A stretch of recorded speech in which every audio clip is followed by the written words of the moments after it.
This is video 3 for Chapter 2, Module 2. So, acceptable macronutrient distribution ranges, AMDRs. These are these recommended kind of caloric ranges for our macronutrients. And by the way, they haven't really changed since forever. I've tried to find an updated one for my classes, but they don't seem to change a lot. This is an actual slide. This is actual graphic from a 2004 the American Journal for Clinical Nutrition, AJCN, publication, right? It's available publicly. And all it did is kind of take a swath, or look at a swath of recommended diets. The Ornish diet is Dr. Dean Ornish. He's a low-fat, very high fruit and vegetable, whole grain philosophy person. The Omnicarb is to eat healthy carbs. The DASH was the sodium diet for good blood pressure. The AHA is actually the American Heart Association diet. NHANGE is kind of the USDA's diet. You get the Omni protein, the Omni unsaturated fat one. There's the Mediterranean. The Zone, I think, is Barry Sears. I wrote a book called The Zone about balancing your carbs and protein. There's the South Beach, and there's the Atkins, of course, a very low carb diet. So they all have their own recommended ranges. What I think always is interesting to show to students is that the American Heart Association diet. So in theory, your cardiologist's diet would be 30% of your calories from fat. Right? That's a lot. But that's not beef fat, pork fat. That's hopefully walnut fat, salmon fat, right? The Mediterranean diet, it's actually not that high in protein, so you're not wolfing down like hunks of lamb and stuff. The carbohydrate's lower than what we recommend in the U.S., so you think pasta, but in fact, it's not a lot of pasta. It's a lot of fat.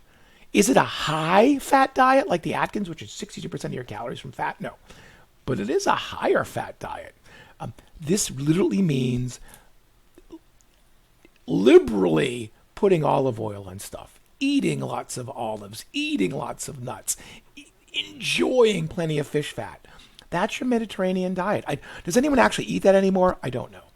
It's one of those things that the people who ate it are healthy and very old, and their kids and grandkids are eating that diet. So if you just average these, so if you asked me on a plane, and I never met you before in my life, hey, what would you recommend I do for my macros? I would say, well, I don't know, but if you get about a third of your calories from fat, and it's a healthy fat, which we'll discuss in class, you get less than half from carbohydrate, and it's not bread and pasta all the time. It's whole wheat breads, it's oatmeals and barley and quinoa and farro. Farro is a great grain. It's fun. It's to eat quinoa, right? And it's about 20% of your calories from protein, probably more than you need, but that's an adequate amount for most athletes. That's what I would recommend. I don't know what else to say because it's very individualized. What are you trying to do with your diet, and what are your goals? Okay, how do we get people to eat better? By the way, this is from UC Irvine, the little robot that you can, I guess you order food to your dorm and it just shows up. I don't know. We didn't see students messing around with them, so they're respected by the student community. I guess it's a code of honor because if you tip one over, that could be that could be your pizza you're tipping over, right? I don't know if you can fit a pizza in there. So there's different ways to go about doing this, and this started long ago, long before I was born. The government started a process of enrichment and fortification. And what enrichment was an attempt back in the 1940s, looking at the food supply, seeing that after World War II, especially after World War II, a lot of foods in the marketplace were becoming processed, right? It wasn't whole wheat bread showing up at a grocery store in Detroit, Michigan. It was bread, white bread. And when you do this, you strip away a lot of stuff to get rid of the fiber, and you make this beautiful product called white bread, but it's missing a lot of nutrients. And so what they started to do was ask food companies if they could use flour that was enriched. And in the beginning, that flour had vitamins added back to it, B1, B2, B3, so that's thiamine, riboflavin, and niacin, and the mineral iron. And that was your original enriched flour. And then in 1995, we added folate because it's important for pregnancy. So today, if you buy flour at Target, Walmart, Raley's, whatever, it's almost always going to be enriched. It's not just plain white flour, and it has these added back to it. Could they add more? Sure, but that's the enrichment process. Fortification is totally different. You're not adding anything back. You're adding something that didn't even exist there. I think the best example is orange juice with calcium. Do oranges have the mineral calcium? Sure. Do they have the same amount of calcium as cow's milk? Heck no. That's fortification. Why do you do it? Because you can. It's good for marketability, and it is a way to get a vitamin into something or a mineral into something that we would like to be there. Whole cow's milk in America is a fortified product.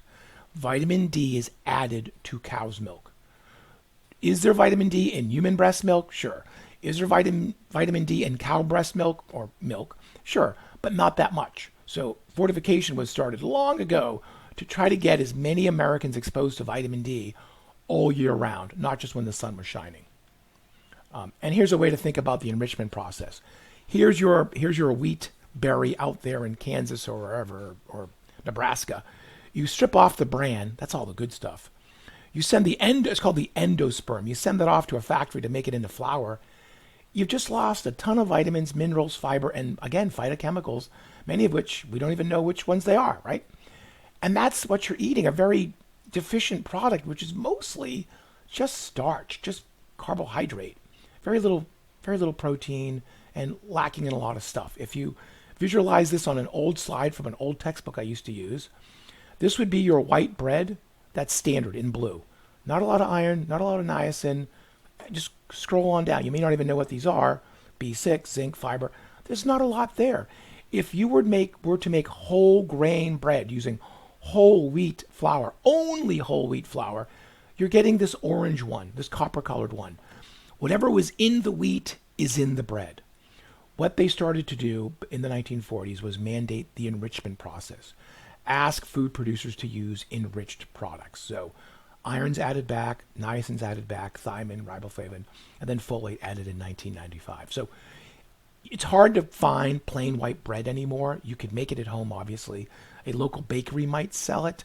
But any product that actually crosses state lines, like a major food company, they're going to sell an enriched product.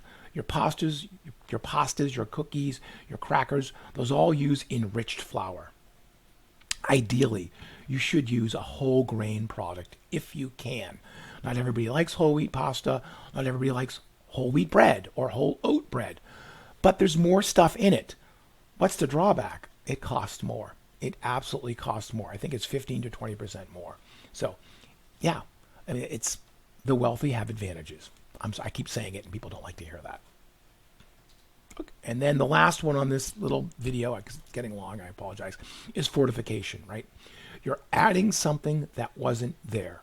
So orange juice with calcium, you're adding in calcium. Bread or soy milk that has B12, a vitamin from animals, that's fortification. Most of your breakfast cereals have the enriched stuff, B1, B2, B3, and iron, and folate.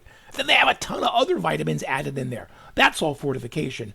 They're doing that just for sales. They're doing that so you can look at the back of that sugary cereal and not feel completely guilty. All right, that ends video 3.